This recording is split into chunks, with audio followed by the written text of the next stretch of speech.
زندگی کے دن بہت خوش باش گزر رہے تھے۔ گھر کے سارے بچے تایا جی کے لاڈلے تھے۔ جو فرمائش، جو ضد اپنے والدین سے نہ منوائی جا سکتی تھی، اسے تایا جی بخوشی پوری کر دیتے تھے۔ اور ربیہ تو ان کی خاص منظور نظر تھی۔ اس کی شاید 2-3 وجوہات تھیں۔ ایک تو وہ ان کے بھائی کی پہلی اولاد تھی اور پیدا ہوتے ہی اسے نمونیا ہو گیا تھا، اور نمونیا بھی ایسا کہ ایک بار تو ڈاکٹر نے اس کی موت کی تصدیق بھی کر دی تھی۔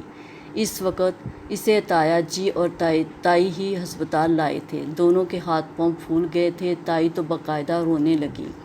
قدرت کو شاید ان کے آنسوؤں پر رحم آیا یا اس کی زندگی منظور تھی کہ چند گھنٹوں بعد اس کی حالت سنبھل گئی۔ اس روز تایا جی نے گھر آ کر ڈیڈی سے اسے اپنے اکلوتے بیٹے زریاب کے لیے مانگ لیا تھا۔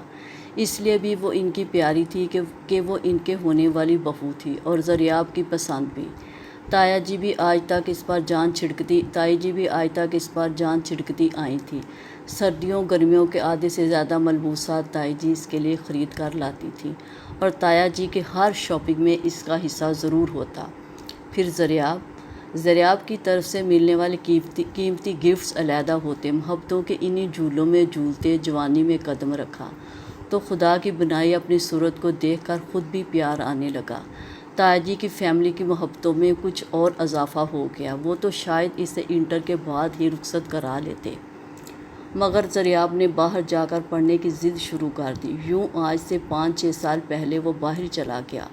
زندگی کے انہی خواب اور لمحوں میں تقدیر نے چپکے سے نقب لگائی اور اس کے خاموش طبع بہت محبت کرنے والے، خیال رکھنے والے ڈیڈی کو بلڈ کینسر جیسے موذی مرض نے آن گھیر لیا۔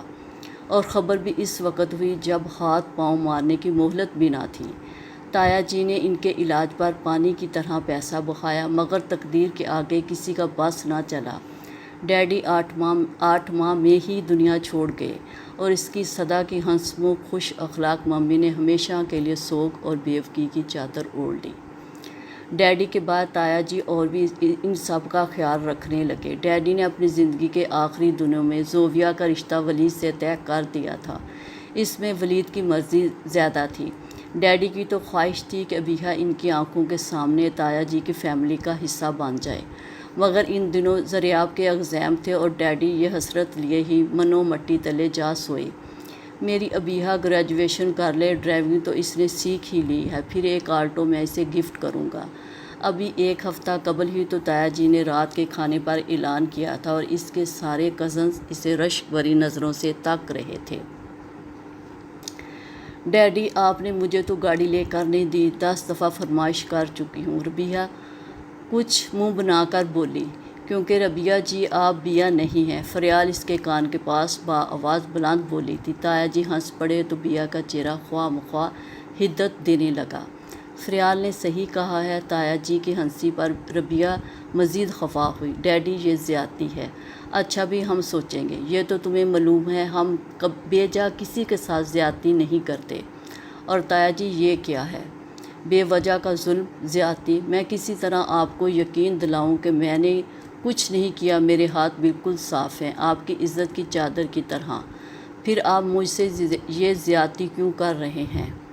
اس نے اپنی آنکھیں مسلیں۔ صبح سے وہ کمرے میں بند تھی، کسی نے پلٹ کر اس کی خبر نہ لی تھی، نہ ممی اس کے پاس آئی، نہ گھر کا کوئی فرد۔ ملازمہ ایک بار کھانا لے کر آئی تھی جو اس نے واپس بھجوا دیا۔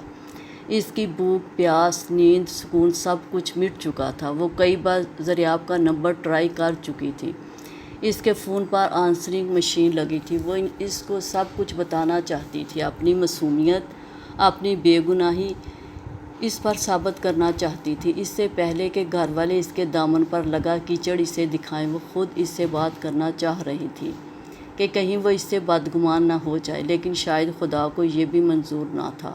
وہ اٹھ کر کمرے میں ٹہلنے لگی۔ کیا کروں، کس طرح سب کو یقین دلاؤں؟ اسے پھپھو کی فیملی پر سخت غصہ آ رہا تھا۔ میری زندگی کی سب سے بڑی حماقت، بھول، گناہ، کیا نام دوں میں اسے؟ اس نے دکھتے ہوئے گلے پر ہاتھ پھیرتے ہوئے سوچا۔ ممی تک میری صورت دیکھنا نہیں چاہتی تو اور کیا کوئی میری بات پر یقین کرے گا؟ بیا، تم نے کھانا کیوں نہیں کھایا؟ زوفیہ ٹرے اٹھائے اندر آ گئی تھی۔ اس نے خالی نظروں سے اسے دیکھا۔ یہ میں سینڈوچ بنا کر لائی ہوں اور ساتھ چائے، کچھ کھا لو، تم صبح سے بھوکی ہو، اب تو 5 بجنے کو ہیں، اس نے کہتے ہوئے ٹرے میز پر رکھ دی۔ مجھے بھوک نہیں ہے، اس نے منہ پھیر لیا، کھاؤ گی تو بھوک لگے گی، یوں بھی خود کو بھوک کی صدا دے کر تم کچھ بھی نہیں منوا سکتی۔ وہ کرسی پر بیٹھ گئی۔ مجھے کچھ نہیں منوانا جب میں نے کچھ کیا ہی نہیں، وہ دشتی سے چیخ کر بولی۔ تو زوویہ خاموشی سے اس کی شکل دیکھنے لگی۔ اچھا تو تم تھوڑا سا کچھ لو تو صحیح، پھر بات کرتے ہیں۔ زوویہ نے اٹھ کر اس کا ہاتھ پکڑا۔ زوویہ پلیز چلی جاؤ تم یہاں سے، اور مجھے کچھ نہیں کھانا، نہ کوئی بات کرنی ہے۔ اس کی آنکھوں کے کنارے اثرنو بھیگنے لگے۔ بیا پلیز یوں مت کرو، یہ کسی بھی مسئلے کا حل نہیں ہے۔ اس نے ابیہ کو کھینچ کر کرسی پر بٹھایا۔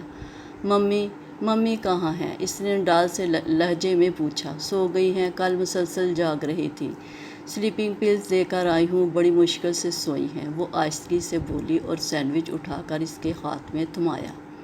وہ آنکھیں چپک کر امڑتی برسات کو روکنے کی کوشش کر رہی تھی۔ بیا کھاؤ نا پلیز۔ اس نے سینڈوچ اس کے منہ کے پاس کیا تو بیا نے سینڈوچ کا ذرا سا کونا دانتوں سے توڑا۔ جب تمہیں معلوم تھا کہ گھر میں کوئی پھپھو کا نام لینا پسند نہیں کرتا تو پھر تم کیوں گئی ادھر؟ اس نے تھوڑا سا سینڈوچ کھا کر واپس پلیٹ میں رکھ دیا۔ میں کیا کرتی، موسم بے حد خراب تھا، اس قدر بارش تھی، وین والا بھی نہیں آیا تھا، کالج سارا خالی ہو چکا تھا، سڑک دور دور تک بالکل ویران اور طوفانی بارش، کسی رکشے یا ٹیکسی میں بیٹھنے سے مجھے خوف آ رہا تھا۔ روشی گھر پر جانے کے لیے نکل رہی تھی، مجھے دیکھ کر اس نے اصرار کرنا شروع کر دیا۔ اپنے خوف کے ہاتھوں مجبور ہو کر میں نے سوچا 1-2 گھنٹہ تک میں کسی طرح گھر آ ہی جاؤں گی، مگر وہاں جا کر موسم اور بھی خراب ہو گیا، میں کیا کرتی؟ اس کی آنکھوں سے جھرجھر آنسو بہنے لگے تھے۔ فون کر دینا تھا تایا جی کے موبائل پر، ولید کے نمبر پر، گھر پر کہیں بھی۔ کہاں سے کرتی فون؟ پھپھو کے گھر فون تھا نہیں، ان کی ہمسائی کے گھر گئی تو گھر کے تینوں نمبر ڈیڈ تھے اور موبائل ڈائل کرنے کی سہولت ان کے فون پر نہیں تھی۔ ممی نے حارث کو بھیجا تھا نورین کے گھر، وہ سوئی ہوئی تھی، اس کی امی نے کہہ دیا کہ ابیہ نے کہا تھا وہ خود ہی گھر پہنچ جائے گی۔ دوسری بار ممی نے اس خیال سے نہ بھیجا کہ وہ لوگ کچھ اور نہ سمجھ لیں، خود ہی تمہارا انتظار کرتی رہی۔ پھر کافی دیر بعد جب ولید آیا تو ممی نے اسے کالج بھیجا، مگر وہاں تو کچھ نہیں تھا۔ تایا جی اور چچو بھی کچھ جلدی گھر آ گئے۔ اس دوران چچی کی کزن کی گاڑی خراب ہو گئی، وہ دونوں میاں بیوی 3-4 گھنٹے ادھر رکے۔ ان کی موجودگی ہی میں انکل حمدانی، ان کی بیوی اور سالی آ گئے، اور جو کچھ میں اور ممی چھپانا چاہ رہے تھے کچھ بھی نہ چھپ سکا۔ سب کو تھوڑی ہی دیر میں خبر ہو گئی۔ چچی کی کزن تو 3 گھنٹوں بعد چلی گئی۔ اس کے بعد ولید اور چاچو کے موبائل پر ان کے 2-3 فون آئے اور خاندان کے کچھ اور عزیزوں کے بھی، کہ بیا آئی یا نہیں، بچی کا کچھ پتہ چلا یا نہیں۔ تایا جی کو جیسے ہی پتہ چلا انہوں نے زمین آسمان ایک کر دیے۔ تائی جی نے معاملہ سنبھالنے کی کوشش کی، انکل حمدانی اور ان کی مسز کو کچھ پتہ نہ چلے۔ وہ تو ربیہ کی شادی کی ڈیٹ فکس کرنے آئے تھے اور آج دوپہر وہ لوگ کوئی بھی بات کیے بغیر واپس چلے گئے ہیں۔ تائی جی کا الگ صدمے اور غصے سے برا حال ہے، اس کی وجہ تمہاری یہ حماقت۔ زوویہ آہستہ آہستہ اسے تفصیل بتا رہی تھی۔ میری حماقت، میری غلطی، کوئی میری بات بھی تو سمجھنے کی کوشش کرے، وہ چیخی۔ تمہاری بات میں کچھ دم نہیں بیا، تم رکشہ کر کے آ سکتی تھی۔ غضب خدا کا، کل شام سے آدھا دن اور پوری رات ادھر طوفان آنا تو لازمی تھا، تم خود سوچو۔ اور زریاب کا صبح فون آ گیا تھا 10 بجے کے قریب۔ تائی جی انہیں سب کچھ بتا چکی ہیں، اب ہمارے پاس کچھ بھی نہیں بچا۔ تائی جی کا غصہ ہنوز برقرار ہے، وہ 2 بجے سے گھر آ چکے ہیں اور ان کے لیگل ایڈوائزر بھی دونوں اسٹڈی میں ہیں، اور تایا جی اپنے فیصلے کو کس طرح عملی جامہ پہناتے ہیں یہ تم بھی بخوبی جانتی ہو اور میں بھی۔ ممی تو صدمے سے جیسے گنگ ہو کر رہ گئی ہیں، مجھے تو ڈر ہے انہیں خدا نخواستہ کچھ ہو نہ جائے۔ زوویہ کی باتوں نے اس کا رہا سہا خون بھی خشک کر دیا۔ کیا فیصلہ کریں گے تایا جی؟ جو وہ صبح کہہ رہے تھے۔ زوویہ اپنے ناخن خرچ رہی تھی۔ کیا کہہ رہے تھے؟ اس وقت دروازے پر دستخط ہوئی۔ آ جاؤ، کون ہے؟ زوویہ نے سر اٹھا کر دیکھا۔ ولید دروازہ کھول کر اندر چلا آیا۔ اس نے ایک نظر دونوں کی اجڑی صورتوں کو دیکھا اور دروازے کے پاس پڑی چیئر پر بیٹھ گیا۔ کافی دیر تک کمرے میں خاموشی رہی، جیسے تینوں کی زبانیں بولنا بھول گئی ہوں۔ تایا جی پیپرز تیار کروا رہے ہیں، وہ شاید 1 صدی بعد بولا تھا۔ کیسے پیپرز؟ زوبیا نے بدقت تمام پوچھا تھا۔ پراپرٹی میں آپ لوگوں کے حصے کے، اور اس نے ہاتھ میں پکڑی چابی کو مٹھی میں دبایا۔ کیا مطلب؟ جو وہ صبح کہہ رہے تھے، دونوں باتوں میں سے ایک۔ کون سی دونوں باتوں؟ اس کا جسم ہولے ہولے کپکپانے لگا تھا۔ تمہیں اس گھر سے جانا ہوگا یا سب کو؟ وہ نظریں جھکا کر بولا۔ مام مجھے، مگر میں کہاں جاؤں گی؟ اسے لگا وہ ابھی کرسی سے نیچے گر پڑے گی۔ بہت سمجھانے کی کوشش کی ہے تایا جی اپنے موقف سے 1 انچ پیچھے ہٹنے کو تیار نہیں۔ میں نے اور ڈیڈی نے بہت کوشش کی ہے، مگر وہ تو ابھی سب کے حصے بکھیرے کرنے پر تلے ہوئے ہیں۔ بیا ان سے جا کر معافی مانگ لیتی ہے، زوبیا آس بھرے لہجے میں بولی۔ کوئی فائدہ نہیں، وہ اپنا فیصلہ کبھی نہیں بدلیں گے۔ جس شخص کا دل اکلوتی بہن کی 10 معافیوں پر ان 24-25 سالوں میں نہیں پگھلا تو پھر؟ کمرے میں موت کا سناٹا چھا گیا تھا۔ وہ چیخ چیخ کر کہہ رہا تھا کہ کچھ ہونے والا ہے۔ وہ دونوں سر جھکائے بیٹھی تھی اور بیہا پاگلوں کی طرح باری باری دونوں کو دیکھے جا رہی تھی۔ فیکٹری بہت عرصے سے مسلسل خسارے میں جا رہی ہے۔ گھر کی ویلیو ڈاؤن ہو چکی ہے۔ خام مال جو پروسیسنگ میں ہے، دونوں کی پیمنٹ اور حصے کی بات 1 سال بعد ہوگی۔ جن کلائنٹس کو مال سپلائی کیا جا چکا ہے، ان سے ادائیگی چند ماہ تک متوقع ہے، اس لیے اس ادائیگی میں بھی وقت لگ سکتا ہے۔ اس طرح آپ لوگوں کو ابھی فی الحال بمشکل 13-14 لاکھ ملیں گے، یا شاید اس سے بھی کم۔ ولید کچھ دیر خاموش رہا۔ اتنے میں تو گزارے لائق گھر بھی نہیں ملتا، کجا زندگی بسر ہو؟ اور اس کی اس تفسیر کا مطلب کیا تھا؟ اسے سمجھ میں آ رہا تھا کہ ایسی صورتحال میں پہلی شرط ہی قابل قبول ہوگی۔ اسے ہی اس گھر سے جانا ہوگا، مگر کہاں؟ وہ ٹکٹکی باندھے سامنے بیٹھے نفوس کو بنا پلک جھپکے تکے جا رہی تھی۔ کوئی امکان، کوئی رستہ، اور شاید کوئی چوائس۔ اسے آج بھی یاد تھا جان پال سے اپنی پہلی ملاقات کا منظر اس 5 اسٹار ہوٹل میں۔ اسے بطور ریسیپشنسٹ اپائنٹ ہوئے زیادہ دن نہیں ہوئے تھے، بلکہ شاید ہفتہ 10 دن ہی ہوئے تھے۔ اس کی جاب بھی 2 ماہ کے ٹرائل پر دی گئی تھی۔ اس شاندار ہوٹل میں بطور ویٹرس کی جاب مل جانا بہت بڑی بات تھی، کجا ریسیپشنسٹ کی جاب۔ اسے اس ماں کی عارضی نوکری کو اپنے لیے مستقل کرنا تھا، کیونکہ یہ جاب اس کے خوابوں کی منزل کی جانب رستے کا پہلا قدم تھا۔ اس روز ہوٹل میں کوئی بین الاقوامی سیمینار تھا، شاید کسی بیماری کے بارے میں۔ سارے ہوٹل میں گہما گہمی تھی۔ 2 دن پہلے ہی ہوٹل کے تمام کمرے بک ہو چکے تھے۔ غیر ملکی مہمانوں کی غیر معمولی کھیپ نے انتظامیہ کو خاصا چوکنا اور متحرک کر دیا تھا۔ مس عائشہ، آپ کو بہت الرٹ رہنے کی ضرورت ہے، عام دنوں کے مقابلے میں 10 گنا زیادہ۔ مجھے کوئی کمپلین نہ ملے۔ اسسٹنٹ مینیجر مصروف سے انداز میں اسے صبح ہی تنبیہ کر گئے تھے، اور اس تنبیہ کا نتیجہ تھا کہ وہ اس فری ہوتے غیر ملکی مہمانوں کو بڑی شائستگی سے بھگتا رہی تھی، جو ہال میں موجود ویٹرس کو نظر انداز کر کے کبھی اس سے ایگزیکٹ کا پوچھنے آتا، کبھی لفٹ کا، اور کبھی سیمینار سے متعلق دوسری معلومات۔ وہ خاصی چڑ گئی تھی، مگر جب تیسرے پھیرے پر شائستہ نے ایک گہری نظر سے اس کا جائزہ لیا تو وہ قدرے چونک گئی۔ اس غیر ملکی مہمان کا بے حد قیمتی سوٹ، بیش قیمت گھڑی، گولڈ کی موٹی چین اور آنکھوں سے لپکتا اشتیاق۔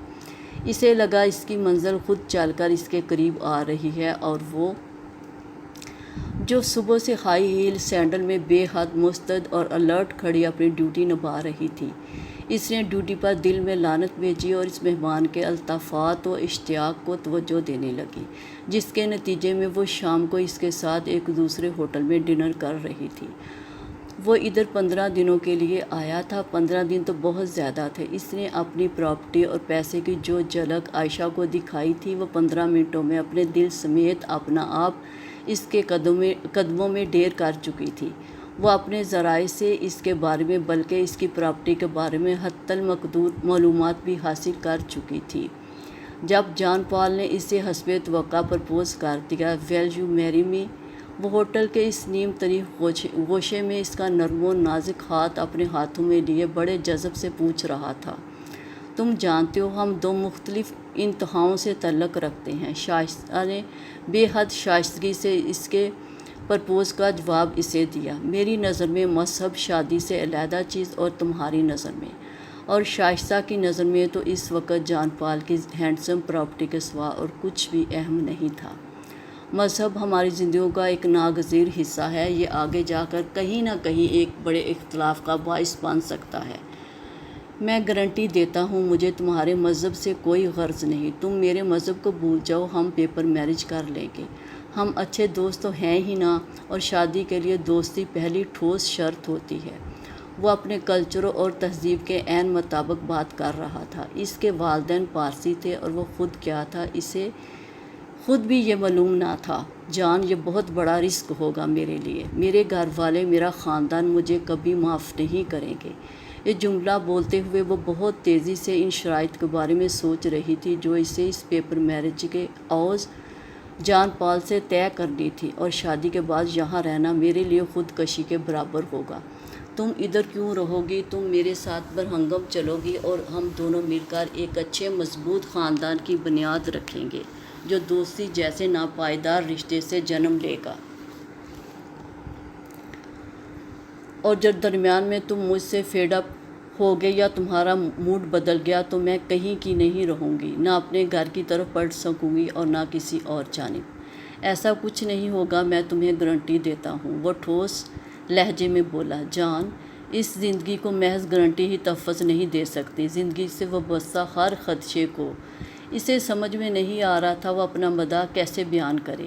یو آر رائٹ، وہ سر ہلاتے ہوئے بولا، میں اپنی پراپرٹی میں سے نصف تمہارے نام شادی سے پہلے ہی کرنے کو تیار ہوں، بلکہ اگر تم کہو تو اس سے بھی پہلے، اور جو کہو۔ وہ شائستہ کی توقع سے بڑھ کر ذہین اور سمجھدار نکلا تھا، اور اس کی سمجھداری ہی تھی کہ وہ بھی مزید نہ سوچے، اور اس نے سوچا بھی نہیں۔ اگلے مہینے وہ اس کی لائف پارٹنر کی حیثیت سے اس کے ساتھ برہنگم جا رہی تھی۔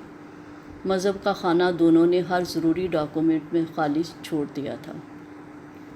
مزے کی بات، جان پال کے ساتھ 18 سالہ رفاقت میں اسے کبھی بھی پلٹ کر دیکھنے یا سوچنے کی ضرورت محسوس نہیں ہوئی کہ اس نے غلط کیا یا درست۔ وہ اب سوچتی تھی تو اسے خود پہ یقین نہیں آتا تھا۔ جان نہ خود کبھی چرچ گیا نہ اسے مجبور کیا، اور اس کے تو ہر درد کی دوا ڈیر دولت تھی جو جان کے والدین اس کے لیے چھوڑ گئے تھے کہ وہ ساری زندگی بیٹھ کر عیش کرے۔ پھر ان دونوں کے کوئی بھی بچہ نہیں ہوا جو اس مذہب کی خلیج کو بیدار کرنے کا باعث بنتا۔ صد شکر کہ ایسا کوئی موقع نہ آیا، اور شاید اسی خیال نے اسے بے اولاد ہو کر کبھی احساس بھی نہ ہونے دیا۔ اور ہاں، اب کچھ مہینوں سے جان پال کی اس محبت بری رفاقت، دولت کی ولولہ انگیز موجودگی کے باوجود اس کے اندر کوئی احساس چٹکیاں کاٹنے لگا تھا۔ اس سے پہلے کہ وہ اس ضد میں آ کر کچھ سوچنا شروع کرتی، جان پال کا بلاوا آ گیا۔ کینسر نے اس کے جسم کی ہر ریشے کو زہر آلود کر دیا تھا۔ اس کے آخری دن کس اذیت بھرے تھے کہ شائستہ کو بھی اس کے قریب جاتے ہوئے خوف محسوس ہوتا تھا۔ وہ اس سے کہیں دور بھاگ جانا چاہتی تھی، گھنٹوں کسی پب میں یا کسی ویرانے میں یا اپنے شاندار اپارٹمنٹ میں بیٹھی رہتی، مگر جان کے پاس نہ جاتی۔ آخری لمحوں میں بھی شاید اسے شائستہ کا ہی انتظار تھا جو وہ کھلی آنکھیں دروازے کی طرف جمائے اس دنیا سے رخصت ہوا تھا، اور شائستہ کو بھی اس اندیکھے احساس جرم سے رہا کر گیا۔ اس نے کچھ اثاثے بیچے، بلکہ زیادہ تر تو وہ جان کی زندگی میں ہی فروخت کروا چکی تھی۔ اس کے پاس زیادہ دولت بینک میں رقم کی صورت میں موجود تھی جسے اس نے فی الفور پاکستان ٹرانسفر کر دیا، اور پھر اسے ادھر آ کر سیٹ ہونے میں بھی کافی وقت لگا۔ جان پال کا قریبی دوست ڈاکٹر رضا تھا جس نے اس کی کافی مدد کی تھی۔ ایک چھوٹی سی فرم، شاندار گھر اور ایک لگژری لائف سیٹل کرنے میں، مگر اس لگژری لائف میں تنہائی کے خون چوسنے والے کانٹے اگ آئے تھے جو ہر پل اس کے وجود کو چھلنی کرتے رہتے تھے۔ یہ سب پیپرز میں نے تیار کروا دیے ہیں، آپ لوگوں کے شیئرز کے، اور باقی سب تفصیل بھی میں نے لکھ دی ہے فیکٹری کے بارے میں۔ آپ کو معلوم ہے گزشتہ 4 سالوں سے خسارے میں جا رہی تھی۔ اس حساب سے سب گوشوارے اور حصے تیار کیے گئے ہیں۔ فیکٹری میں موجود خام مال اور جو پروسیسنگ میں ہے اس کی ادائیگی میں سال لگ سکتا ہے، اور جہاں تک گھر کی بات ہے اس کی قیمت میں سے تیسرا حصہ آپ لوگوں کا ہے۔ اس سب تفصیل کے مطابق آپ کا حصہ تقریباً 1.25 لاکھ روپے تک بنتا ہے، جو میں آپ کو ٹھیک 5 دن بعد ادا کروں گا۔ امید ہے آپ لوگوں کی سمجھ میں سب کچھ آ گیا ہوگا۔ تائی جی کے چہرے پر دنیا جہاں کی اجنبیت تھی اور آنکھوں میں سرد مہری۔ وہ ابھی چند منٹ پہلے ممی کے بلانے پر ان کے کمرے میں آئی تھیں۔ زویا اور حارث ممی کے بستر پر ہی بیٹھے تھے، اور جب تایا جی اندر داخل ہوئے اور موجود نفوس کے وجود سے قطعاً بے نیاز، انہوں نے ممی کے پاس کرسی پر بیٹھ کر ہاتھ میں پکڑے پیپرز میں سے ایک پر لکھی تفصیل کسی رپورٹ کی طرح پڑھنا شروع کر دی تھی۔ پھر فائل بند کر کے انہوں نے ممی کے آگے رکھ دی، جبکہ ممی کی آنکھوں سے تو ساون کی جھڑی لگی تھی۔ تایا جی نے ایک بار بھی آنکھ اٹھا کر نہ تو ان تینوں کو دیکھا، نہ ممی کے آنسوؤں کو۔ بھائی صاحب یہ سب کیا ہے؟ میں نے تو اس طرح کبھی نہیں چاہا تھا، پلیز مجھے یہ سب نہیں چاہیے، مجھے اس چھت کے نیچے پڑا رہنے دے۔ اس گھر سے نکل گئی تو ان کے باپ کو کیا منہ دکھاؤں گی؟ پلیز بھائی صاحب، غلطی کی معافی، خدا بھی معاف کر دیتا ہے، اس کو معاف کر دیں۔ بیا آپ کی بچی ہے، آپ ہی اس کے باپ ہیں، آپ ہی نے ان سب کی مجھ بیوہ کی ذمہ داری لی تھی، ہمیں زمانے کے سرد و گرم سے بچایا تھا، پلیز ایک بار معاف کر دیں، سمجھے؟ ربیہ کی طرح۔ ممی سسکیوں کے درمیان منہ پر ہاتھ رکھے بمشکل بول رہی تھی، ربیہ کا نام مت لیں۔ ربیہ کے ساتھ جو دشمنی آپ لوگوں نے کر دی ہے، آپ کی بچی معصوم ہے تو میری بیٹی نے بھی کوئی گناہ نہیں کیا۔ ٹھیکرے کی مانگ تھی وہ اسد کی، جسے صبح اس کو ہونے والے سسر نظر انداز کر کے چلا گیا، صرف اس بد کردار لڑکی کی وجہ سے جس نے اس گھر کی ہوا گندی کی۔ انہوں نے نفرت بری ایک سلگتی نظر اس کے چہرے پر ڈالی تھی، اور ان کا وہ گھٹیا خطاب اسے اپنی پیٹھ پر کسی کوڑے کی مانند لگا تھا۔ اسے لگا ڈیڈی ابھی فوت ہوئے ہیں اور وہ ننگے پاؤں ننگے سر بیٹھی سڑک پر کھڑی ہے۔ تایا جی روتے روتے اسے شدید غصہ آیا تھا اور وہ زور سے چیخی، آپ کو کوئی حق نہیں پہنچتا، میں نے ایسا کچھ نہیں۔ چٹاخ! ممی نے ایک زوردار تماچا اس کے منہ پر دے مارا تھا، پھر ایک اور، اس کے بعد ایک اور ایک اور۔ زبان دراز منحوس اپنے باپ کے آگے زبان چلاتی ہے، معافی مانگ پاؤں میں گر کے۔ ممی نے اسے زوردار دھکا دیا تو وہ بیڈ کے نیچے لڑک گئی، عین تایا جی کے قدموں کے پاس۔ نہیں بھابھی، اس کی ضرورت نہیں، آپ معافی کی بات کرتی ہیں، میں اس کی صورت بھی دیکھنا نہیں چاہتا، مجھے آپ کی بیوگی پر ترس آتا ہے، اس عمر میں کہاں خوار ہوں گی، اگر آپ کو ادھر رہنا ہے تو اس کو یہاں سے چلتا کر دیں، سارے زمانے میں اس کی دفان ہو جانے کے اشتہار لگ چکے ہیں۔ آج صبح فیکٹری گیا تو 10 فون آ گئے، آپ کی بھتیجی آئی، مل گئی، اغوا ہو گئی تھی یا کسی کے ساتھ۔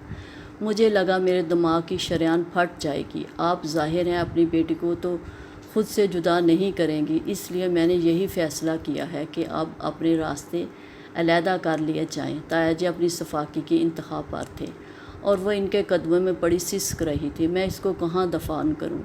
نامراد کو کہاں پھینک دوں؟ زندہ ہے، مر تو نہیں گئی جو زمین میں دفن کر رہا ہوں؟ کوئی تختی پر لکھا حرف تو نہیں جو آنسوں سے دھوں؟ کیا کروں میں اس کا؟ ممی نے روتے ہوئے ایک بار پھر اس کی کمر میں دھموکے لگائے۔ جہاں اس نے رات گزاری ہے وہیں روانہ کر دو، عزت و ذلت و ناموس غیرت ان لوگوں کے لیے سب برابر ہے، وہ اسے ہنسی خوشی قبول کر لیں گے۔ تایا جی کے لہجے میں بے حد حقارت تھی۔ 22-23 سال بھی کسی انسان کے غصے اور نفرت کو کم کر سکنے میں کامیاب نہ ہو سکیں تو اس کے بہائے ہوئے یہ چند آنسو اور یہ 24 گھنٹوں کی ندامت ان کی بدگمانی کو کیا دھو پائے گی؟ اس نے دونوں ہاتھ سے اپنا چہرہ رگڑ کر صاف کیا اور دوپٹہ درست کرتے ہوئے اٹھی اور دوسری طرف پڑے صوفے کے کنارے پر جا کر بیٹھ گئی۔ تایا جی کے بالمقابل ممی نے اس کی ڈٹائی کو گویا آنکھیں پھاڑ کر دیکھا اور جیسے شرم سے ان کا سر اور جھک گیا، جبکہ تایا جی کا غصہ سوا ہو گیا۔ دیکھ رہی ہیں آپ اس کے انداز؟ بہرحال میں نے دونوں راستے آپ کے سامنے رکھ دیے ہیں، آپ کے پاس 5 دن ہے اس گھر کو چھوڑنے کے لیے۔ میں نے زندگی اور غیرت کا میں نے عزت اور غیرت کا سودا کبھی نہیں کیا اور نہ کروں گا، چاہے مجھے اس کے لیے اپنی عزیز ترین شے کو قربان کرنا پڑے۔ آپ جانتی ہیں آپ کو پیمنٹ 4 دن بعد کر دی جائے گی۔ ابھی مجھے ربیہ کا معاملہ بھی درست کرنا ہے اور میں نے ذرا آپ کا رشتہ بھی طے کر دیا ہے۔ اگلے ماہ وہ آ رہا ہے اور میں نے دونوں بہن بھائی کا ایک ساتھ بیاہ کرنے کا فیصلہ کیا ہے۔ آپ بھی سوچ لیں اور فیصلہ کر لیں۔ میں چلتا ہوں۔ انہوں نے لا تعلقی کے سارے ریکارڈ توڑ ڈالے۔ ممی کی سسکیوں اور ہچکیوں کی پرواہ کیے بغیر اٹھے اور بڑے کروفر سے چلتے کمرے سے باہر نکل گئے۔ ممی مت روئیں، اس طرح کیوں رو رہی ہیں؟ رونے سے بھلا کیا مسائل حل ہو جائیں گے؟ آپ کی طبیعت خراب ہوگی۔ زوبیہ نے ممی کو اپنے ساتھ لگاتے ہوئے ان کے آنسو صاف کیے۔ مولا، یہ دن بھی دیکھنے تھے مجھے، میں اس سے پہلے مر کیوں نہ گئی؟ کیا کروں، کیسے بگڑی بناؤں؟ وہ بے قراری سے ہاتھ ملنے لگی۔ ممی، جو بگڑ چکا ہے اسے آپ کے آنسو یا فریادیں نہیں سنوار سکیں گی۔ زوبیہ ہولے ہولے ان کے کندھے دبانے لگی۔ تایا جی نے نہ جانے کون سے آزمانے کی قیمت لگوائی اس گھر کی۔ ابھی چند دن پہلے میری دوست کے فادر نے اسی علاقے میں ایک کنال کا پلاٹ خریدا ہے 60 لاکھ کا۔ ہمارا تو رقبہ بھی دگنا ہے اور گھر بھی اتنا پرانا نہیں۔ پھر زوبیہ آہستگی سے بولی، مرو تم سب جا کر حساب لگا کر مر جاؤ، مجھے اس گھر سے کہیں نہیں جانا۔ جو کچھ انہوں نے ہمارے حصے میں نکالا ہے وہ ہمارے شیئر کا تیسرا حصہ بھی نہیں، مگر میں مجبور ہوں۔ شام میں تمہارے ماموں کو فون کیا تھا، فون تو انہوں نے صبح ہی کر دیا تھا۔ مجھے تو سمجھ نہیں آتی خبر ایک رات کی صبح سے بھی پہلے جنگل کی آگ کی طرح کیسے سارے خاندان میں پھیل گئی۔ انہوں نے پھر بے قراری سے ہاتھ ملے۔ تمہارے ماموں کہنے لگے، میں تو گورنمنٹ سرونٹ ہوں، تمہارے حصے کے دعوے کے لیے کورٹ کچہری کے چکر نہیں لگا سکتا۔ جو کچھ مل رہا ہے صبر شکر کر کے لے لو۔ میرا اور کون ہے؟ یہ حارث ابھی اپنے پاؤں پر کھڑا نہیں ہو سکتا۔ میں کس پر مان کروں، کیا دعویٰ کروں؟ عمر بھر کی کمائی ایک رات میں غارت ہو گئی۔ وہ پھر رونے لگی۔ تمہارا باپ ہی ہوتا یہ دن دیکھتا، چلو اچھا ہے وہ نہیں ہے، ورنہ رات کو ہی مر چکا ہوتا۔ انہوں نے سرد آب بھر کر اسے دیکھا اور زور و شور سے رونے لگی۔ کمرے میں اب ان کی سسکیاں گونج رہی تھیں۔ ممی، اب آپ نے کیا سوچا ہے؟ زوبیہ چند لمحوں بعد بولی، یہ گھر میرا چھپر چھاؤں ہے، اس کو تو چھوڑ کر میں کہیں نہیں جا سکتی۔ چند لاکھ لے کر میں کہاں جاؤں گی؟ اس رقم میں آتا کیا ہے؟ پھر سارے اپنوں سے کاٹ کر علیحدہ ہو کر تم دونوں کو کون پوچھے گا؟ حارث کو ابھی اپنے پیروں پر کھڑا ہونے کے لیے وقت چاہیے۔ پھر تمہارا اچھا خاصا رشتہ طے ہے ولید کے ساتھ، ایک کی خاطر میں تم دونوں کے نصیبوں سے کھیل جاؤں؟ اس نے تو کچھ سوچا نہیں کہ وہ پھر رونے لگی۔ ٹھیک ہے، میں کہیں چلی جاتی ہوں۔ مجھے نہیں معلوم تھا کہ پتھروں سے بنے اس گھر میں رہنے والوں کے دل بھی پتھر سے بنے ہیں۔ ایک معمولی سی غلطی کو جس انداز سے لیا گیا ہے ممی، مجھے خود سے نفرت ہونے لگی ہے، اور اتنی نفرتوں میں کوئی کیسے جیت سکتا ہے؟ اس سے اچھا ہے میں مر ہی جاؤں۔ آپ اس گھر کی چوکھٹ چھوڑ کر کہیں نہیں جائیں۔ آپ دونوں لاڈلوں کو سینے سے لگا کر رکھیں، میں ہی خود کو کہیں دفن کر لیتی ہوں۔ آنسوؤں کے درمیان اس نے چیخ کر کہا اور دوڑتی ہوئی کمرے سے نکل گئی۔ دماغ خراب ہو گیا ہے اس کا، یہ نہیں سوچتی کہ میری نظر میں تم تینوں کی بھلائی ہے۔ آج اگر اس کی خاطر سب کو چھوڑ چھاڑ کر چل پڑوں تو کہیں قدم نہیں جما پاؤں گی۔ سارے زمانے کی تھو تھو علیحدہ، اور جو داغ اس کو لگ گیا اس کے بعد تم دونوں کا سوالی کون ہوگا؟ کس کس کے آگے قسموں اٹھاؤں گی اس کی پاک دامنی کی؟ جب اپنے یقین نہیں کر رہے تو غیر کب کریں گے؟ مجھے تو سب نظر آ رہا ہے کہ اس گھر سے نکل کر ہمارے ساتھ کیا کیا ہو سکتا ہے۔ میں اکیلی بیوہ اس میں کیا ایسے حالات کا مقابلہ کروں گی؟ حارث، تم اٹھو، جا کر ولید کو بلا کر لاؤ، 8 بج رہے ہیں۔ انہوں نے گھڑی پر نظر ڈالی۔ حارث اٹھ کر باہر نکل گیا۔ کیا کریں گی آپ؟ زوبیہ نے پریشان نظروں سے اسے دیکھا۔ تم جاؤ، اس بد نصیب کے پاس جذبات میں آ کر کوئی قدم نہ اٹھا بیٹھے۔ انہوں نے اسے بھی اٹھاتے ہوئے اجرت بھرے انداز میں کہا، تو زوبیہ نہ چاہتے ہوئے بھی سر ہلا کر باہر نکل گئی۔ تو وہ بے قراری سے ولید کا انتظار کرنے لگی۔ ممی دیکھیں کون آیا ہے۔ دروازہ روشی نے کھولا تھا۔ سامنے منجلی مہمانی اور ولید کو کھڑے دیکھ کر وہ سلام کرنا بھی بھول گئی اور خوشی سے چلاتے ہوئے اندر کی طرف مڑ گئی۔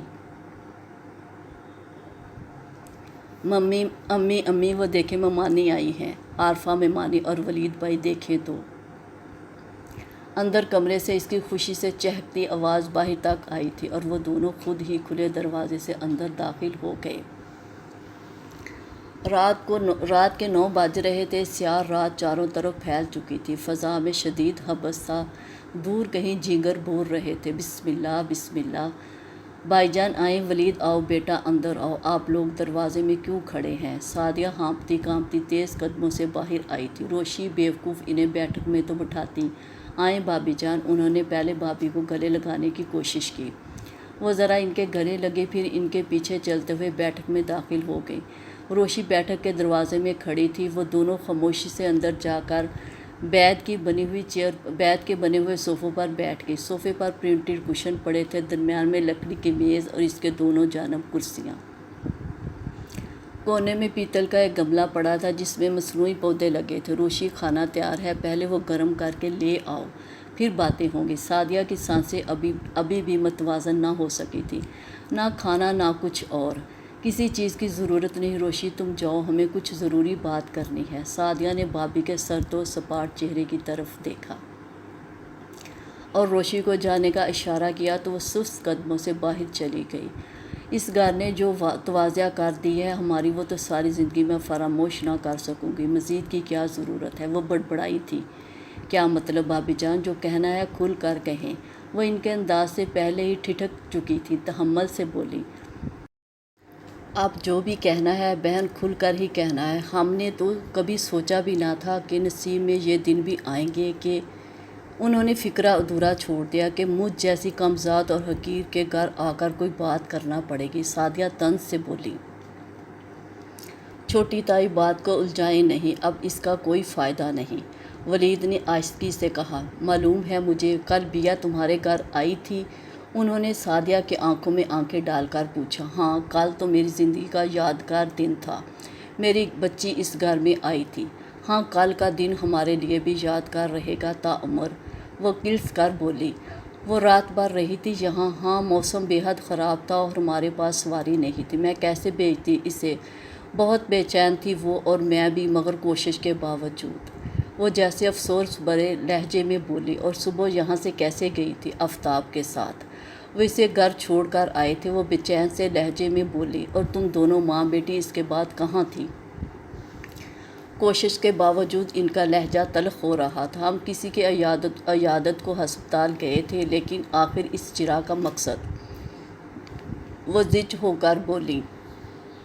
جرا تو ہماری تقدیر نے کی ہے، کٹہرے میں تو ہمیں نصیب نے لا کھڑا کیا ہے۔ وہ ایک گہرا سانس لے کر بولی، پھر جلملاتی آنکھوں کے ساتھ منوعن سارا قصہ انہیں سنا دیا۔ یہ گل کھلایا ہے تمہارے میاں نے، میری بچی کی معصومیت کو یوں داغدار کیا کہ اس نے اپنے سارے پرانے حساب چکتا دیے، اس خاندان سے بدلہ لینے کے۔ آخر میں وہ رو رہی تھی اور سعدیہ بھی رو پڑی۔ میرے خدایا، اور مجھے کسی بات کا علم ہی نہیں؟ سعدیہ سر پکڑ کر بیٹھ گئی۔ انہوں نے مجھ سے ذکر ہی نہیں کیا۔ یا اللہ! چند لمحے وہ گمسم سی بیٹھی رہی۔ اب مجھے بتاؤ میں کیا کروں؟ میں اپنی معصوم بچی کو کس کنویں میں دھکا دوں جا کر؟ بھائی صاحب تو ایک ہی بات پر اڑے ہوئے ہیں کہ بیا کو اس گھر سے چلتا کر دو، یا پھر تم سب کو لے کر نکل جاؤ۔ اور شعر کے نام پر جو کچھ دیر ہے، اتنا تو شاید سب اثاثوں کی زکوٰۃ بھی نہ بنے، اور جوان بچوں کو لے کر کہاں نکل پڑوں؟ وہ اپنے آنسو پوچھنے لگی۔ آپ مجھے بتائیں میں کیا کروں؟ کس طرح اپنے اس ناکردہ جرم کی تلافی کروں جو کچھ اس گھر سے آپ کی بچی کے ساتھ ہوا؟ سعدیہ نے باوج کی شکل دیکھی۔ اگر کہتی ہیں تو میں جا کر گھر کے سب لوگوں کے سامنے بھائی صاحب کو حلف اٹھا کر، قسم کھا کر، جو وہ کہیں گے گواہی دے دوں گی۔ او نو! تمہاری گواہی؟ وہ پھنکاری۔ وہ تمہیں کچھ نہیں سمجھتے تو تمہاری گواہی کو کون قبول کرے گا؟ تو پھر بتائیں میں کیا کروں؟ میرے لائق کیا خدمت ہے؟ وہ کچھ رخائی سے بولی۔ انہوں نے زریاب کا رشتہ بھی پل بھر میں توڑ دیا ہے، بلکہ کہیں اور طے بھی کر دیا ہے، اور اگلے ماہ ان دونوں کی شادیاں بھی کر رہے ہیں۔ عارفہ نے آہستگی سے پرملال لہجے میں کہا، گویا بیا کو کبھی وہ معاف نہیں کریں گے، اور نہ بیا ان کی بہو بنے گی۔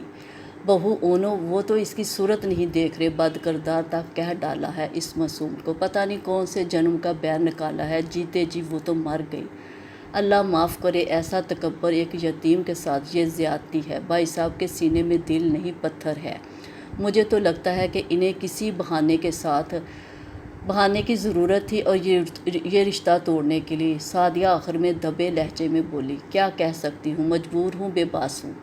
چند لمحے کو خاموشی چھا گئی۔ رافع کیا کر رہا ہے آج کل؟ عارفہ چند لمحوں بعد بولی، MBA کا فائنل ہے، ولید کے ساتھ ہی ہے، شام کو پارٹ ٹائم جاب کر رہا ہے، اس لیے رات کو دیر سے آتا ہے۔ وہ سرسری لہجے میں بولی، سعدیہ میرے پاس کوئی راستہ نہیں بچا اور کوئی فیصلہ مجھ سے ہو نہیں پا رہا۔ میں نے بھائی صاحب کی منت کی کہ وہ مجھے کچھ وقت دے، چند ماہ میں میں بیا کا کہیں دیکھ کر رشتہ کر دوں گی، مگر وہ ایک دن کی بھی مہلت دینے کو تیار نہیں۔ دوسری صورت میں جائیداد کے کاغذوں کا پلندہ ہاتھ میں لیے بیٹھے ہیں کہ پکڑو اور نکلو گھر سے۔ سعدیہ چپ چاپ سنتی رہی۔ بس راتوں رات میں اس کے لیے لڑکا کہاں سے ڈھونڈوں؟ وہ ٹھنڈا سانس مار کر بولی۔ سعدیہ نے سر جھکا لیا۔ صحیح کہہ رہی ہیں آپ، مجھے کیا خبر تھی اتنی معمولی سی بات کو یہ رنگ مل جائے گا۔ آفتاب زبیری، کیا کہوں میں تمہیں؟ انہوں نے آخری فقرہ دل میں کہا تھا۔ انہوں نے مجھے کہا ہے، بلکہ طعنہ دیا ہے کہ اس کو وہیں بھیج دوں جہاں یہ رات گزار کر آئی ہے۔ وہ جھجکتے ہوئے بولی تو سعدیہ نے چونک کر انہیں دیکھا۔ مطلب؟ اگر آپ بیا کو ادھر بھیجنا چاہ رہی ہیں تو مجھے کوئی اعتراض نہیں، وہ مجھے روشی سے بڑھ کر پیاری ہوگی۔ وہ ٹھہر کر بولی، یہاں مگر کس ناطے سے؟ وہ کوشش کے باوجود مدح بیان نہیں کر پا رہی تھی۔ میری بیٹی بن کر، وہ تیزی سے بولی۔ بیٹی تو تمہاری ایک ہی ہے روشی، ساری دنیا جانتی ہے۔ پھر آپ بتائیں۔ سعدیہ نے جیسے ہتھیار ڈال دیے۔ تم رافع کے لیے بیا؟ وہ چپ کر گئی۔ او نو! انہوں نے ہونٹ سکیڑے۔ اب سمجھی میں اس قابل کب سے ہو گئی بھابی؟ وہ جیسے طنز سے بولی۔ سعدیہ اب تم بھی طنز کرو گی؟ میں تو پہلے ہی چھلنی ہو رہی ہوں۔ ان کی آنکھیں پھر سے چھلکنے لگی۔ بھابی جان میں طنز نہیں کر رہی، صرف آپ کو حقیقت بتا رہی ہوں۔ میرا گھر آپ کے سامنے ہے، آپ کے سرونٹ کوارٹر سے بھی گیا گزرا۔ آپ کی بیٹی کنالوں میں رہنے والی، گاڑیوں میں گھومنے پھرنے والی، ہزاروں کی شاپنگ کرنے والی اور کھانوں بڑی ٹیبل پر سونگھ کر کھانے والی، وہ یہاں کس طرح رہے گی؟ تم بھی تو کنالوں سے اٹھ کر آئی تھی، تم نے بھی تو زندگی گزاری ہے نا؟ میری بات چھوڑے، میں نے تو جوا کھیلا تھا اور زندگی کیسے گزاری ہے اگر علم نہیں تو پھر رہنے دے اس ذکر کو یہیں۔ وہ تلخی سے بولی۔ عارفہ سوالیہ نظروں سے انہیں دیکھنے لگی۔ کچھ دیر کو خاموشی چھا گئی۔ سعدیہ تھوڑی دیر بعد عارفہ لجاجت سے بولی، بھابی جان مجھے معلوم ہے اس وقت آپ بہت مشکل میں ہیں اور چونکہ یہ مشکل میرے شوہر کے گھٹیا پن کی وجہ سے آ پڑی ہے، اگرچہ یہ بھی ایک کہنے کی بات ہے۔ آفتاب ایسا نہ بھی کرتے تو بھی بھائی صاحب۔ خیر آپ اس وقت جائیں کیونکہ یہ بہرحال میں اکیلی تو نہیں کر سکتی، مجھے آفتاب سے، رافع سے مشورہ لینا پڑے گا، بلکہ ضروری رافع کی مرضی ہے، اس کے بغیر میں کچھ نہیں کہہ سکتی۔ سعدیہ بہت وقت نہیں ہے میرے پاس۔ وہ جیسے گڑ گڑائی۔ بھابی جان جب آپ کو یقین ہے کہ آپ کی بیٹی بے گناہ ہے، بے قصور ہے، آپ یوں خود کو ہلکان کیوں کر رہی ہیں؟ اور میں آپ کو بتاؤں اس سارے قصے میں اگر صاحب ذمہ دار ہیں تو کچھ کمزوری آپ کی بھی ہے۔ آپ نے خود رو کر منتیں کر کے اپنی بیٹی کو سب کی نظروں میں چھوٹا کیا ہے۔ شاندار زندگی ایک دم سے چھوڑنا اسی طرح دشوار ہوتا ہے کہ آدمی اپنی عزت اپنے خون داؤ پر لگا دیتا ہے۔ وہ طنز سے بولی، آپ جائیں، میں کل شام سے پہلے فون کر کے بتا دوں گی۔ وہ کہتے ہی اٹھی۔ عارفہ کچھ شرمندہ سی اٹھ کھڑی ہوئی۔ بہتر تھا آپ کھانا کھا لیتی۔ دروازے کے پاس سعدیہ مرفتاً بولی۔ ولید اور وہ دونوں پہلے ہی نکل کر گاڑی میں بیٹھ گئے۔ میں فون کا انتظار کروں گی کل شام سے پہلے، وہ دہلیز پار کرتے ہوئے بولی۔ اللہ حافظ بھابی جان، سعدیہ نے کہتے ہوئے ان کی گاڑی روانہ ہونے کا انتظار کیا اور پھر دروازہ بند کر دیا۔ اس دنیا میں کچھ رشتے ایسے بھی ہوتے ہیں، صرف ضرورت کی زنجیریں ہیں جو سب کو ایک دوسرے سے باندھے ہوئے ہیں، ورنہ رشتے کچے دھاگے ایک ذرا سی غلط فہمی کے جھٹکے سے ٹوٹ جاتے ہیں۔ ضرورت پڑی تو پھر گرہ لگا کر جوڑ لیا، تلخی ہوئی تو پھر سے توڑ دیا، اور یہ گروہوں والا بندھن کتنا پائیدار ہوتا ہے اس بات کو سوچنے کی نہ تو سب کو فرصت ہے نہ ضرورت۔ وہ دروازے سے پشت لگائے آنکھیں بند کیے سوچنے لگی۔ سامنے کھڑی روشی انہیں حیران نظروں سے دیکھ رہی تھی۔ اس کی حیرت دیکھ کر وہ ہولے سے مسکرائی۔ آخر کیا مصیبت ہے؟ نمبر کیوں نہیں مل رہا؟ اس نے کوئی 10ویں بار زریاب کا نمبر ٹرائی کیا تھا۔ بالآخر کچھ دیر بعد زریاب کی آواز اس کے کانوں سے ٹکرائی۔ ہیلو ہیلو ہیلو، میں ابیحہ۔ زریاب آپ کہاں ہیں؟ میں صبح سے ٹرائی کر کے تھک چلی ہوں، وہ بے قراری سے بولی۔ میں بزی تھا، گھر پہ نہیں تھا۔ وہ بہت رسمی سا لہجہ تھا زریاب کا۔ گھر کے فون پر آنسرنگ مشین۔ میرا میسج ابیحہ، تم نے کیوں فون کیا ہے؟ اس نے بڑے آرام سے اس کی بات کاٹی۔ مم، میں نے صبح بھی فون سن لیا ہے میں نے۔ پلیز جو بات کرنا ہے کرو، مجھے کہیں ضروری کام سے جانا ہے۔ بے حد روکھا لہجہ تھا۔ بیا کا دل کسی نے مٹھی میں لے لیا۔ زریاب، میں بہت پریشان ہوں، بہت زیادہ۔ ادھر بہت کچھ ہو گیا ہے، ایک رات میں، ایک دن میں۔ وہ سسک اٹھی۔ اس نے کوئی جواب نہیں دیا۔ آپ کو تایا جان نے فون کیا؟ تایا نے؟ اس کی لمبی خاموشی پر وہ بولی تھی۔ معلوم ہو گیا ہے مجھے تمہاری اس غلط حرکت کا خمیازہ میرے والدین کو کیسے بھگتنا پڑا۔ کچھ احساس ہے تمہیں؟ میری بہن کا رشتہ تقریباً ٹوٹ گیا ہے، اور جو خاندان وار میں ہماری رسوائی ہوئی ہے وہ الگ۔ ہمدانی انکل کی فیملی الگ ناراض ہو چکی ہے، اور تم اپنی پریشانی کا سنا رہی ہو۔ پریشانی کا پہاڑ تو ہم پر ٹوٹا ہے تمہاری وجہ سے۔ وہ جیسے پھٹ پڑا۔ وہ تو اس کا لہجہ سن کر ہی دنگ رہ گئی۔ تم اس قدر احمق لڑکی ہوگی، یہ تو میں نے کبھی سوچا بھی نہیں تھا۔ وہ گھٹیا اور نیچ لوگ جن کو کبھی ہمارے والدین نے منہ لگانے کی کوشش نہیں کی، تم ان میں رات بتانے چلی گئی۔ تمہیں ذرا شرم نہ آئی؟ وہ اسے بری طرح سے لتاڑ رہا تھا۔ زریاب، وہ جیسے پتھر کی ہو گئی تھی۔ اب بتاؤ تم نے مجھے کیوں فون کیا ہے؟ ان سارے حالات میں تمہارے اس طرح فون کرنا۔ وہ ڈٹائی کا لفظ منہ میں ہی دبا گیا۔ زریاب، کیا آپ کو میرا یقین نہیں؟ میں کوئی بھی اس طرح کی غلط حرکت جس کا الزام تایا جان نے، مجھے تمہارا یقین تھا۔ وہ چبا کر بولا۔ اب نہیں ہے کیا؟ اب اگر تمہارا یقین کروں گا تو؟ بیا، میں اپنے والدین کا مان نہیں توڑ سکتا۔ وہ پہلے ہی تمہاری حرکت کی وجہ سے ہرٹ ہوئے ہیں۔ میری معصوم بہن ربیہ کس طرح آنٹی منہ پر کہہ گئی کہ ہمیں کیا معلوم تھا اس گھر کی لڑکیاں ایسی دیدہ دلیر ہیں۔ سوچو اس کے معصوم دل پر کیا گزری ہوگی۔ اسے اپنے گھر والوں کے ہر احساس کی خبر تھی، اور جو قیامت میرے دل پر ٹوٹی ہے تمہیں اس کی کچھ خبر نہیں۔ وہ چیخ کر بولی۔ اور وہ تمہاری اپنی غلطی کی سزا ہے، اس میں میرا یا میرے گھر والوں کا کچھ ہاتھ نہیں۔ ہاں البتہ ہمیں تمہارے جرم کی سزا ملی ہے۔ وہ نہایت شفقت سے بولا۔ جرم کیسا؟ جب میں نے کچھ کیا ہی نہیں تو کیا حق پہنچتا ہے آپ لوگوں کو میرے کردار پر کیچڑ اچھالنے کا؟ اس کا ذہن معاف ہو رہا تھا۔ مت چیخو، جو جھوٹے ہوتے ہیں وہی اس طرح سے چیخا کرتے ہیں۔ میں جھوٹی ہوں تو تمہارے والدین کون سا گنگا نہائے ہوئے ہیں؟ ان کے سازشی ذہن دیکھے ہیں میں نے۔ کروڑوں کی جائیداد میں سے چند لاکھ ہمیں اسی بہانے سے دے کر دودھ میں سے بڑے بال کی طرح نکال باہر کرنا چاہتے ہیں۔ شٹ اپ بیہا، میرے اور تمہارے بیچ اب کوئی رشتہ نہیں۔ اگر کچھ تھا تو میرے پیرنٹس کو توڑ چکے ہیں، اور میں اپنے پیرنٹس کے فیصلوں کا پابند ہوں۔ اور آئندہ مجھے فون مت کرنا۔ خدا حافظ۔ یکدم لائن بے جان ہو گئی۔ جھوٹا، دغا باز، فریبی، اب پیرنٹس کے فیصلوں کا پابند ہے اور میں کچھ بھی نہیں۔ وہ وہیں کارپٹ پر بیٹھ کر دھواں دار رونے لگی۔ ایک آخری آس بھی چکنا چور ہو گئی۔ اسی وقت کوئی زور زور سے دروازہ پیٹنے لگا۔ کون ہے؟ اب کون سی آفت آئی ہے؟ اس نے جھنجھلاتے ہوئے دروازہ کھولا۔ سامنے زوویہ کھڑی تھی۔ بیا نے اپنا منہ دوپٹے سے رگڑا اور اس کی طرف پشت پھیر کر کھڑی ہو گئی۔ بے فکر ہو، میں خودکشی نہیں کروں گی، میں بہت بزدل ہوں۔ وہ زوویہ کی نظروں کا مفہوم جان کر بولی، اور جیسے تھک کر ایزی چیئر پر گر گئی۔ تم نے زریاب بھائی کو فون کیا تھا؟ زوویہ نے چند لمحوں بعد پوچھا تھا۔ کیا تھا پھر؟ وہ جیسے دروازے سے چپکی اس کا فون سن رہی تھی۔ میں سوچ بھی نہیں سکتی تھی کہ پورا خاندان اس قدر دھوکے باز ہوگا۔ ان کے ظاہر اور باطن میں اتنا فرق۔ وہ جیسے منہ ہی منہ میں بڑبڑائی۔ اب تو سوچ سکتی ہو نا، زوویہ دل گرفتگی سے بولی۔ اور اس کے باوجود ممی انہی لوگوں سے چپکی رہنا چاہتی ہیں جنہوں نے اس طرح ہمارا تماشا بنایا ہے۔ وہ سلگ کر بولی۔ تمہارے لیے کھانا لے آؤں؟ زوویہ اس کی بات نظر انداز کرتے ہوئے بولی۔ زہر لے آؤ کہیں سے؟ وہ تپ کر بولی۔ جی جلانے سے کیا فائدہ؟ زوویہ سمجھانے والے انداز میں بولی۔ ممی کہاں ہیں؟ اپنے کمرے میں ہیں۔